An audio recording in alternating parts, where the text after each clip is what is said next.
গত বর্ষায় আমরা জাফলং থেকে বিছনাকান্দি পর্যন্ত এক দীর্ঘ হাইকিংয়ের উদ্দেশ্যে বের হই। কাশিয়াপুঞ্জি, কাদামাটির পথ, চারপাশে সবুজ পাহাড়, সবকিছুই যেন ছিল স্বপ্নের মতো সুন্দর। কিন্তু কখনো কখনো প্রকৃতির নিজেরই পরিকল্পনা থাকে। সৌন্দর্যের মায়ায় ধীরে ধীরে এগুতে গিয়ে আমরা সময় হারিয়ে ফেলেছিলাম, আর শেষ পর্যন্ত অন্ধকার নামার আগে আমরা পৌঁছাতে পারিনি বিছনাকান্দিতে। তবুও এই অসম্পূর্ণ যাত্রাটাই হয়ে গেছে আমাদের জীবনের সবচেয়ে মনে রাখার মতো এক অভিজ্ঞতা। আমাদের যাত্রাটা শুরু হয়েছিল খুব ভোরে সিলেট শহর থেকে। আমরা জাফলং পৌঁছে আগে সকালের নাস্তা শেষ করলাম। তারপর নদী পার হয়ে জাফলং খাসিয়াপুঞ্জি থেকে আমরা আমাদের হাইকিং শুরু করলাম।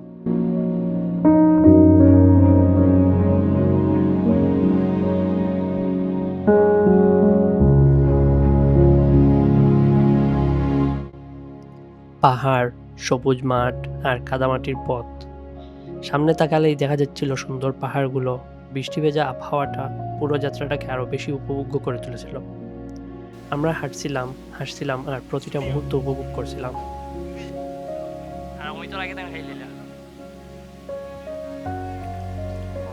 নৌকার উপর গঙ্গা বুঝায় ডাঙায় ডিঙি বয়ে যায়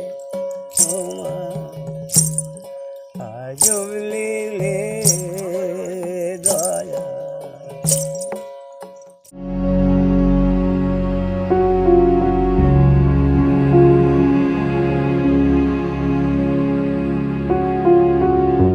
আরও একটা নদী পার হয়ে অনেকক্ষণ হাঁটার পর অবশেষে আমরা বিকালের দিকে পান্তুমায় পৌঁছাই।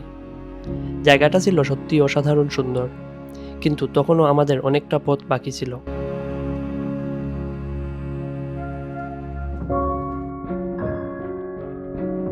বৃষ্টিতে ভিজতে ভিজতে যখন লক্ষণছড়া পৌঁছালাম, তখন আকাশে নেমে এসেছে গোধূলির আলো।